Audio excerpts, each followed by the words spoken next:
I'm Luca Giliberti, contributing writer for Gold Derby, and I'm joined today by Emmy and Grammy winning composer Carlos Rafael Rivera to talk about the new Apple TV Plus limited series, Lessons in Chemistry.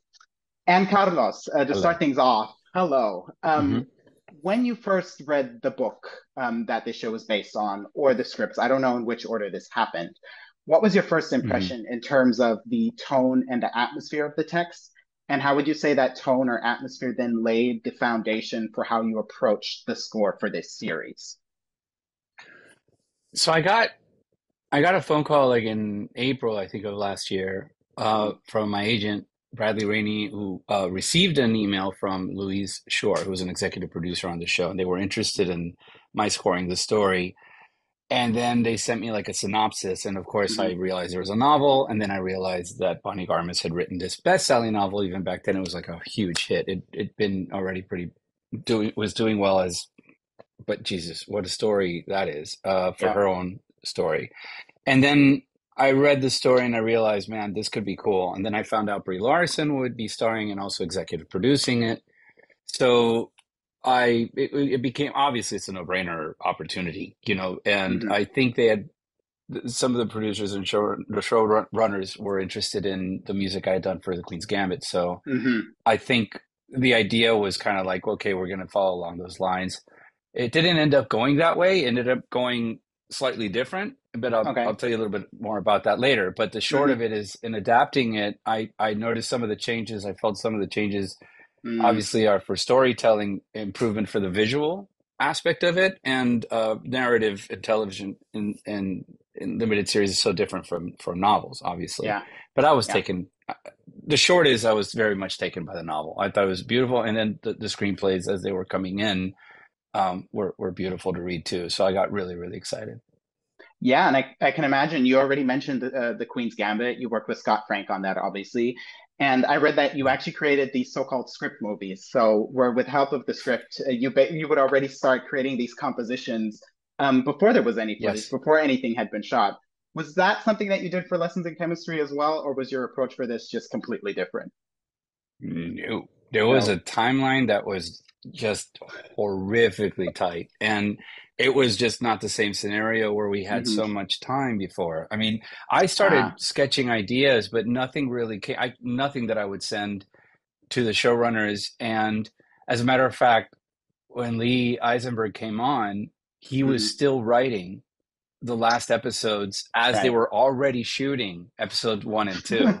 And I was getting like, a dailies from and assemblies from Sarah Dina Smith, who directed the first few. And I don't know, Hmm. I think she may have directed another one or two. She's just amazing. But those first two were hers. And so I was really much in contact with her at the beginning.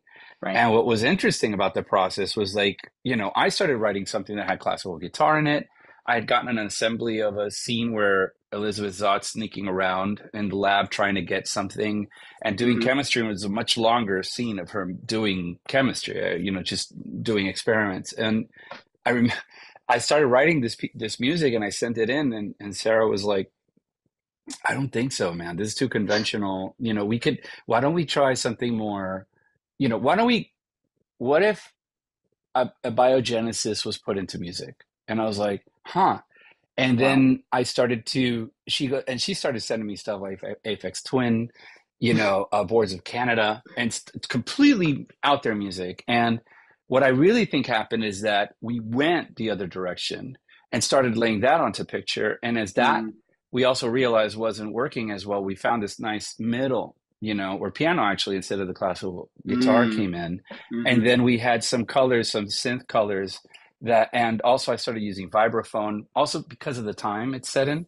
So I started using a little bit vibraphone and I started thinking like glassy things that happen. Like, what do you find in the lab? What are glassy sounds? And all of those things Interesting. kind of ended up creating the palette that we landed upon. But there certainly was a lot of experimentation and a lot of failed trips that we took musically to get there. And not for me, it's always the funnest because Hmm. you don't know. You have no idea what it's going to be like, and then when you land and everybody agrees, is the happy place, for the to move forward with.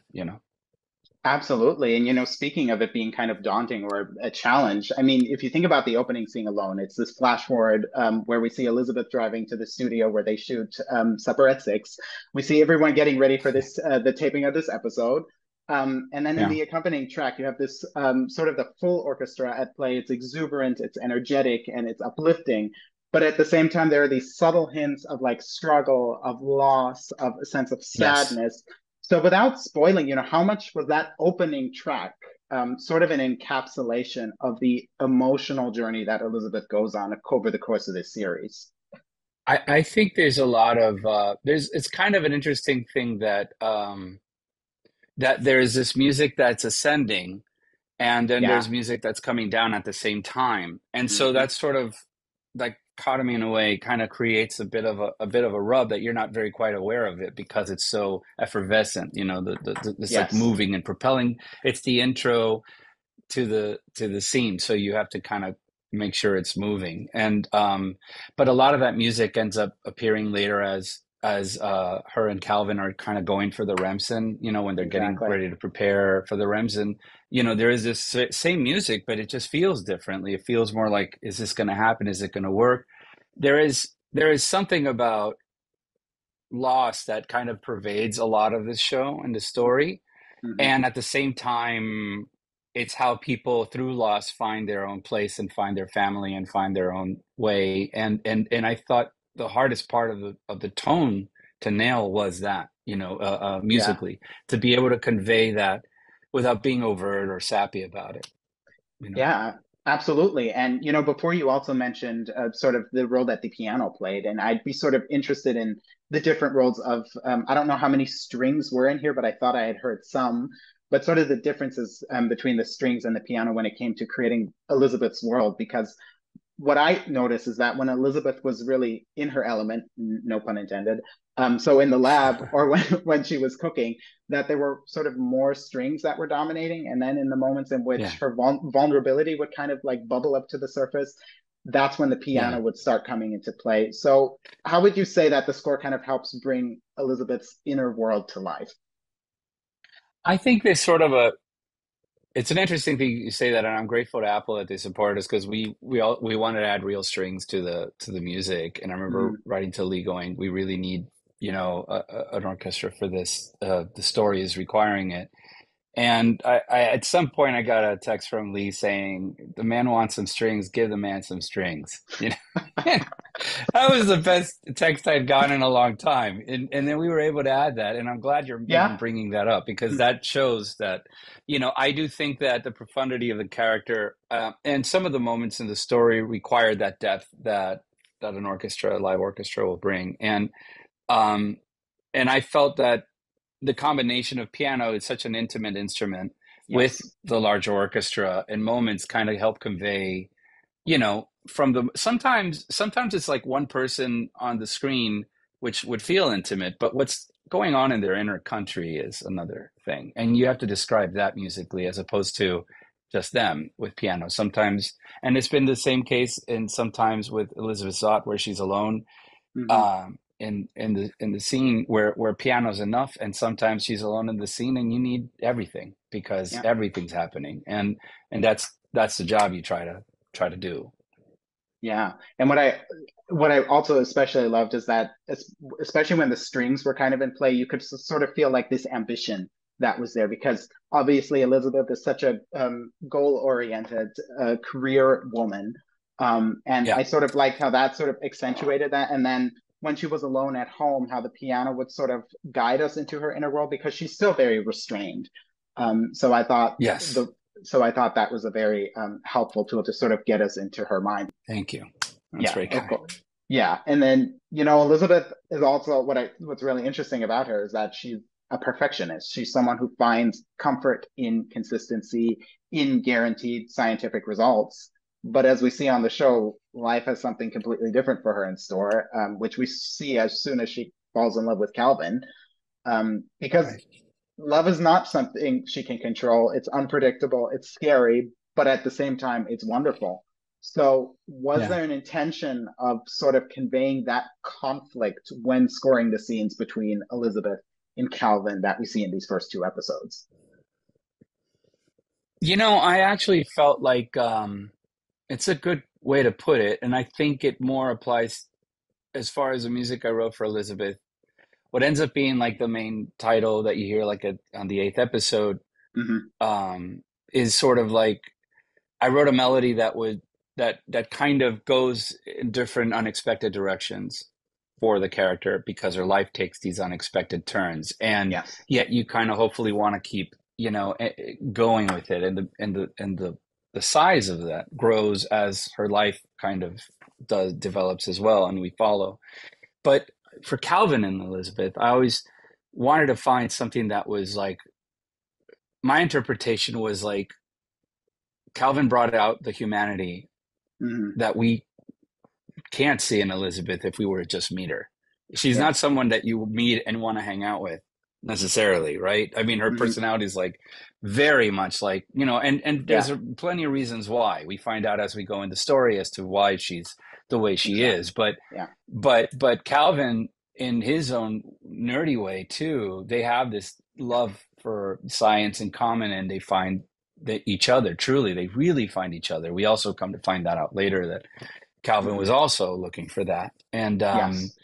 and that relationship was so clear to me, and from the dailies onto the assemblies that there was a, not to be punny, but there was a chemistry between them. They were like, if anything, without being cheesy, they were very well cast and Yes. together, and it's something that you can't deny. It's like thank the gods of casting or whatever, Hmm. because they really felt it was enjoyable to write music for those scenes, and then so Yeah. I came up with a theme for that I thought would encapsulate their relationship, and it's called just Calvin. I wrote it, but it Yeah. turned out to Yeah. be Yeah. that if anything, it's the heart of the story. I think the heart of the whole story is that theme, and it kind of runs throughout Hmm. all 8 episodes in one way or another. And I was able to make some variations.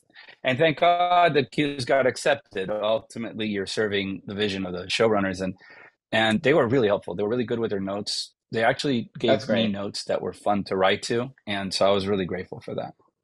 Yeah, I love that you mentioned Calvin because I believe I'm not sure if it's the first scene, but one scene in which it's definitely in the background is this very intimate scene between Elizabeth and Calvin in the second episode when they're sitting on a dock, and then that track sort of comes, right? I'm so glad you like that. Okay, I'll be quiet. Go ahead. I interrupted No, you. yeah, Go I mean ahead. it's a great scene because again, it's a very intimate scene, the score really stood out to me because most of it, as you said, is just the piano. It's this very mellow, it's very soft, it's very emotional, but at the same time, there's this sense of, at least in my opinion, there's this sense of sadness sort of lurking beneath it. And you already said that you wanted it to sort of, I guess, encapsulate or represent their relationship.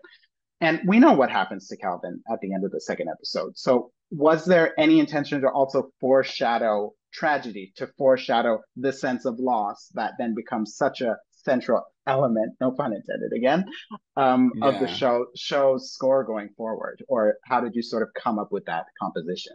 Uh, that was a tricky scene to do because Hmm. the question was, and that was a good conversation with the showrunners too, as we were kind of getting that scene in, because it could have been swooshing music, in Yes. the dock. It could have been the moment where it's like, "Raw," this tension happens, and then we kind of resolve it with music. I love this job because for me, writing is research. It's like Mm. if I get a job and I see a scene that I've seen 1,000 times before, I'm going to try to watch 980 of those times if I can to see how music functioned in all of them.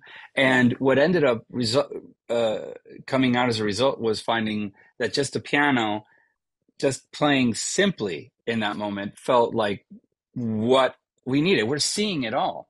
Yes. What am I doing? I almost feel like the third person on the dock musically, and it would have been a mistake. You know what I mean? Like I'm just Absolutely. underneath the, you know what I mean? And Yeah. I think story wise, you really want to support that. And that was just a really fun. I'm so glad you mentioned that because I hadn't even Yeah. thought of it. But I remember now going back to that. That was a real, it was a long Mhm. conversation, but we got to a place that I was very pleased with, and they were obviously because they're all. Me being pleased is a third of the or a tenth. They're the ones who have to be happy, I really felt like a lot of simpatico moments with them in this process. It was really fun to work with them, and they Mhm. challenged me. I do want to say this because it's important. Go ahead. The showrunners kept mentioning things like, this really turned out to be a show where the music couldn't lead us. And anytime I'd write something, they would say, "Is this leading? This feels very like it's leading." And I was like, Mhm. "Leading? Oh, you know what I mean?" And it's like the Yeah, I music do. leading us. Yeah. And that was like one of the great notes from this experience with working it with showrunners and directors is like leading and making sure that my role is to support and be not get ahead of anything. And so that was really great. So that was a good example of, how the music really doesn't really happen until, you know, that Yeah. moment in the doc happens. Absolutely. I mean, you never want the music to overshadow what's going on. You never want it to sort of draw attention to the music itself and draw attention away from the scene that's actually happening. And I do want to mention the main title theme music because you also mentioned it. And because for the first seven Mm. episodes, it's actually Wham, Rebop, Boom Bam that plays over the main titles. And then not until the eighth one does your theme music actually get played over it. So without giving anything Yeah. away, what Yeah. went into the decision to wait until the very last episode to use that composition? And I guess what was the process of coming up with that composition? What were the elements that you wanted to put into that? Yeah.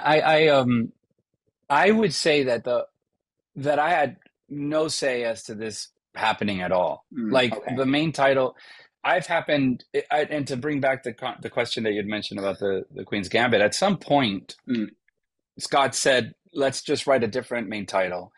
And thank God it turned out not to be the case. But we started doing the exercise of it. mm, Then a decision was made to put this piece of music at the end of all the episodes.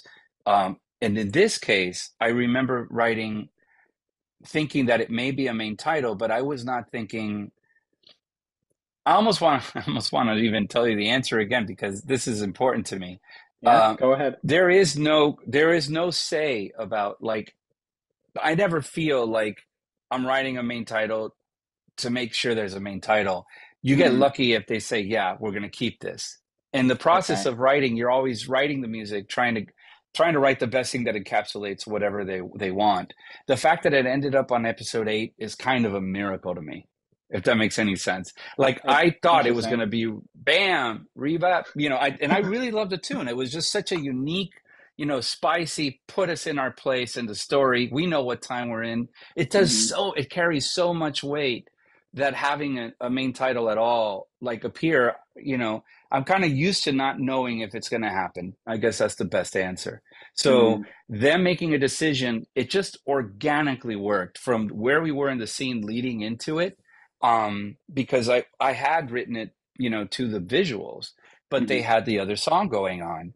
And usually when score is trying to compete with song, score will usually lose. Songs just have so much more power. They just have an immediate, and it's true. Mm, That's just part of the job. So I was expecting it to run all 8, and somehow they decided that, and I felt very lucky that it was able to stay there. But the truth is, the main title really is it's sort of a description of Elizabeth's journey. And as I mentioned before, it's just mm. this, it's like a river, like you don't know where it's going to bend and how it's going to turn out. Her life story is so unexpected. And honestly, all of our life stories, I think that's the universal aspect is that, Mm, how do you end up where you end up? yeah. As unimportant as one may think these things are, you end up being born in one city, you live in another, you move to another country or state, or everybody's story is unusual usually and has some sort of aspect to that. And I think that's what the music tried to convey, the Hmm. unexpected turns of life and how, they kind of evolve. And Elizabeth's story is no different for sure. Absolutely. I love your description of like a river. That really that rings true to her story and to life. And Yeah, I it is. yeah, It makes no sense. absolutely. And I also think that's a perfect note for us to end on, Carlos. Thank you so much for your time today for walking me through this score. And yeah, thank you so much. Thank you very much. Thanks for having me, Luca.